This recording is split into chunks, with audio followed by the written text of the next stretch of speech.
Hello. For a short dipole placed at origin, the dipole moment P is along x-axis as shown in figure.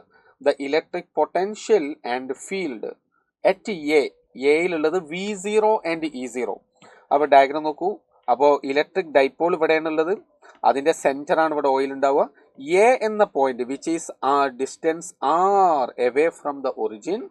ഇവിടുത്തെ electric field E naught, അവിടുത്തെ potential V naught എന്ന് പറഞ്ഞിട്ടുണ്ട്.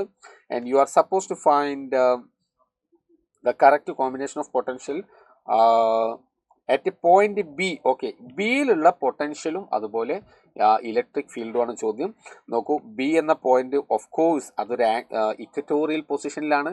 Equatorial പൊസിഷനിൽ ഏത് point എടുത്തു കഴിഞ്ഞാലും അവിടുത്തെ potential 0 ആണ്. അപ്പോൾ അത് ഒറ്റയടിക്ക് നമുക്ക് കിട്ടി. അപ്പോൾ അതുകൊണ്ട് തന്നെ ഒരിക്കലും ഇത് നമ്മുടെ ആൻസർ അല്ല.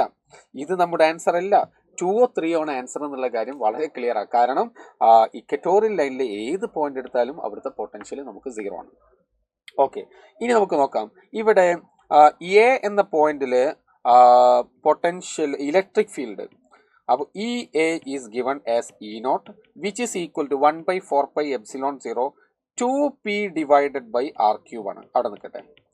ഇനി ഇ ബി നമുക്ക് എടുക്കാം. ഇ ബി എന്ന് പറഞ്ഞാൽ 1/4πε0 p/r³ ആണ്. പക്ഷെ ഇവിടെ പ്രശ്നം എന്താ? ഇവിടെ r എന്ന് പറയുന്നത് 2r ആണ്. ഇതേ r അല്ല. Therefore what you can write k into p divided by 2r the whole cube ആണ്. That is equal to 1/8 into നമുക്ക് എന്തെഴുതാം? E naught divided by 2. ശരിയല്ലേ?